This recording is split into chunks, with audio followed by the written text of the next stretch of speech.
भाजपा में अचानक सतीश पूनिया को हटाए जाने की चर्चा जोरों पर है। आखिरकार सतीश पूनिया और उनके समर्थकों का कहना है कि आखिर उनकी मेहनत में क्या कमी रह गई थी। आखिरकार उनसे ऐसी कौन सी गलती हो गई जो ये सज़ा उन्हें मिली, क्योंकि पिछले 3-4 साल से सतीश पूनिया प्रदेश अध्यक्ष बनने के बाद से पार्टी को एकजुट करने की कोशिश कर रहे थे।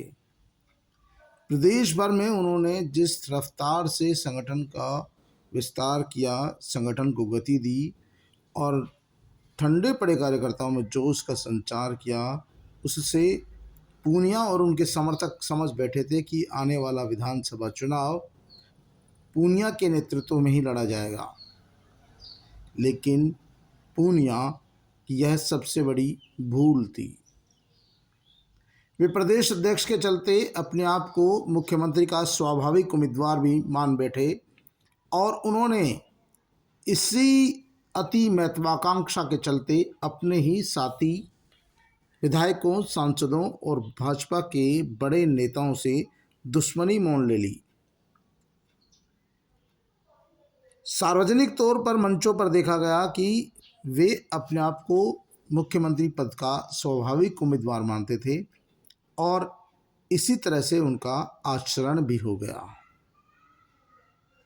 भाजपा नेताओं को उनका यही अति महत्वाकांक्षी होना चुभ गया। वसुंधरा राजे और उनके समर्थक तो पहले से ही सतीश पूनिया से नाराज थे। वे सतीश पूनिया के सभी कार्यक्रमों से दूरी बनाए रखते थे, लेकिन बार बार केंद्रीय नेतृत्व के निर्देश के बावजूद भी स्थानीय नेता पूनिया को सहयोग देने को तैयार नहीं थे। ऐसा नहीं है कि पिछले कार्यकाल के दौरान सतीश पूनिया ने संघर्ष में कोई कमी रखी हो। कई बार वे राजस्थान सरकार के खिलाफ जन आंदोलन खड़े करने में सफल रहे, कई बार गिरफ्तारियां दी, धरने प्रदर्शन किए, विरोध प्रदर्शन किए, कार्यकर्ताओं का दिल जीता, लेकिन साथ ही वे अपने साथी और अपने वरिष्ठ नेताओं को अपना दुश्मन बना बैठे। वरिष्ठ नेताओं में ये बात घर कर गई कि सतीश पूनिया अपने आप को स्वाभाविक रूप से मुख्यमंत्री पद का दावेदार समझ रहे हैं और वो अपने से वरिष्ठ नेताओं की भी अनदेखी कर रहे हैं। वरिष्ठ नेताओं ने पूनिया के इस आचरण की शिकायत दिल्ली बैठे केंद्रीय नेताओं तक से की थी, लेकिन सतीश पूनिया इस बात को नहीं समझ सके।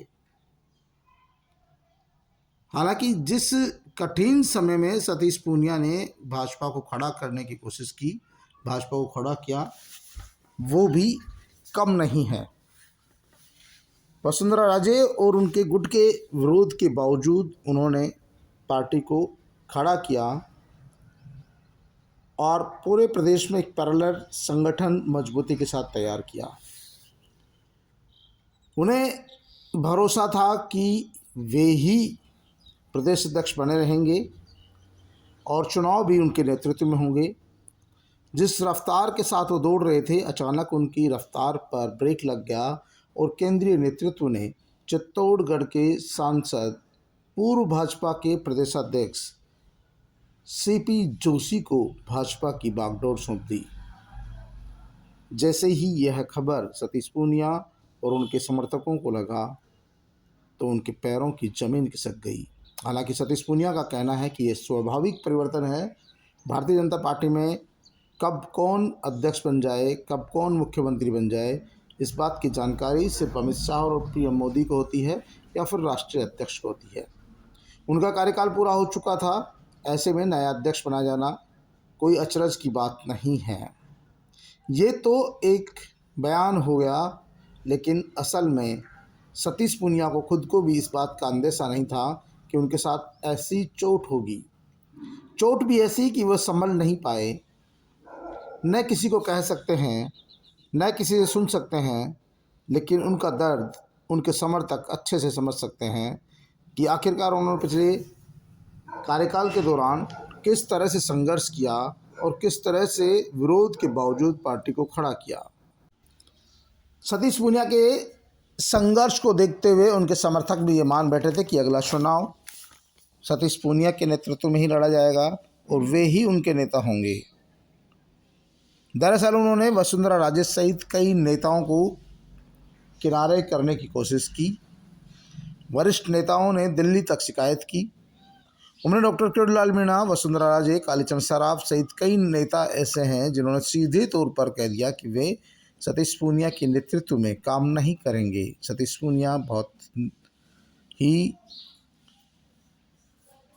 लेकिन सतीश पूनिया को लगता था कि वे केंद्रीय नेतृत्व के खास हैं और पार्टी के वरिष्ठ नेताओं का उन्हें आशीर्वाद है, संघ परिवार का उन्हें आशीर्वाद है, उन्हें कोई हटाने वाला नहीं है।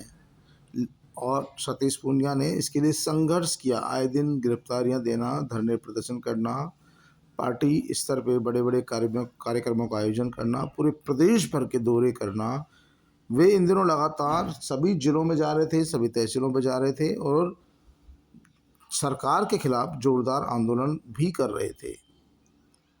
कई बार उन्होंने गिरफ्तारियां भी दी और उन्हें लगता था कि अब प्रदेश अध्यक्ष नहीं बनाया जाएगा। हालांकि उनका कहना था कि प्रदेश अध्यक्ष बनाया जाना पार्टी का ऊपरी शीर्ष नेताओं का काम है, वो किसी भी अध्यक्ष बनाए। मैं पार्टी का सिपाही हूँ, मुझे जो भी काम दिया जाएगा मैं करूँगा, भले ही मुझसे झाड़ू पोंछा ही क्यों नहीं लगवाया जाए। लेकिन सतीश पूनिया के इस बयान के बावजूद उनके खास समर्थकों में खासा आक्रोश है, गुस्सा है, नाराज़गी है और ये फूटकर सामने भी आया। लेकिन सतीश पूनिया ने सबको शांत कराया। सतीश पूनियाओं के समर्थकों का कहना है कि आखिरकार सतीश पूनिया से ऐसी कौन सी गलती हुई है, ऐसा कौन सी भूल हुई है जिसके चलते सतीश पूनिया को इस तरह की सज़ा दी गई है। ये जब उन्होंने पार्टी के संगठन को खड़ा किया, जब उन्हें वसुंधरा राजे और उनके समर्थकों का सहयोग नहीं मिला, उसके बावजूद वे पिछले 3 साल से गहलोत सरकार के खिलाफ लड़ाई लड़ रहे थे। जब नेताओं ने किनारा कर लिया तो उन्होंने एक पैरेलल बड़ी फौज खड़ी कर दी कार्यकर्ताओं की, संगठन की। तो फिर उन्हें अचानक से इस तरह से पार्टी के अध्यक्ष पद से हटाया जाना उनकी समझ के बाहर है। उनके समर्थकों का कहना है कि भारतीय जनता पार्टी को आने वाले विधानसभा चुनाव में इसका खामियाजा भुगतना पड़ सकता है। सतीश पूनिया को हटाए जाने को लेकर जाट समाज के लोगों का कहना है कि यह भाजपा की फितरत रही है।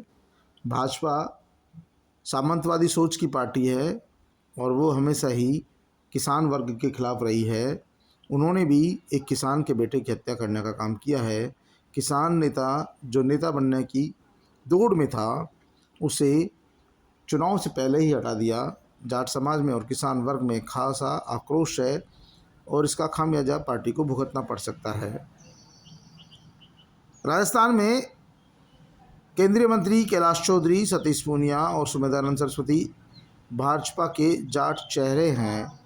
ऐसे में सतीश पूनिया से बड़ा कोई जाट चेहरा नहीं था, लेकिन अब पश्चिमी राजस्थान में मंत्री कैलाश चौधरी ही जाट चेहरे के तौर पर सामने आएंगे। हालांकि उनका पश्चिमी राजस्थान में तो अच्छा दबदबा है, लेकिन शेखावाटी और पूरे प्रदेश में उनकी पहचान नहीं के बराबर है। ऐसे में भारतीय जनता पार्टी को जाटों को रिझाने के लिए फिर से विचार विमर्श करना पड़ेगा। फिलहाल तो पूनिया इस सोच में है कि आखिरकार उनके साथ ऐसा क्यों हुआ। उनके समर्थक तो इस बात को लेकर सदमे में हैं कि आखिरकार पार्टी ने एक किसान के बेटे के साथ न्याय नहीं किया, उसके साथ अन्याय किया। पार्टी को इसका खामियाजा भुगतना पड़ेगा। दूसरी ओर भाजपा के नवनियुक्त प्रदेशाध्यक्ष सीपी जोशी का कहना है कि वे सभी को साथ लेकर चलेंगे, वे सभी को एक मंच पर लाने की कोशिश करेंगे। सभी पूर्व अध्यक्षों और वसुंधरा राजे को भी उन्होंने उनके शपथ ग्रहण समारोह में आमंत्रित किया है। पार्टी को उम्मीद है कि नए प्रदेश अध्यक्ष सीपी जोशी पार्टी के नया पार लगाएंगे। लेकिन पिछले 3 साल, 3.5 साल में सतीश पूनिया ने जो संगठन खड़ा किया है, उनके साथ जुड़े हुए लोगों का आखिरकार क्या होगा, सबसे बड़ा यक्ष प्रश्न यही है। सतीश पूनिया भी सोचते हैं कि आखिरकार उनसे क्या भूल हुई जो सज़ा ऐसी मिली।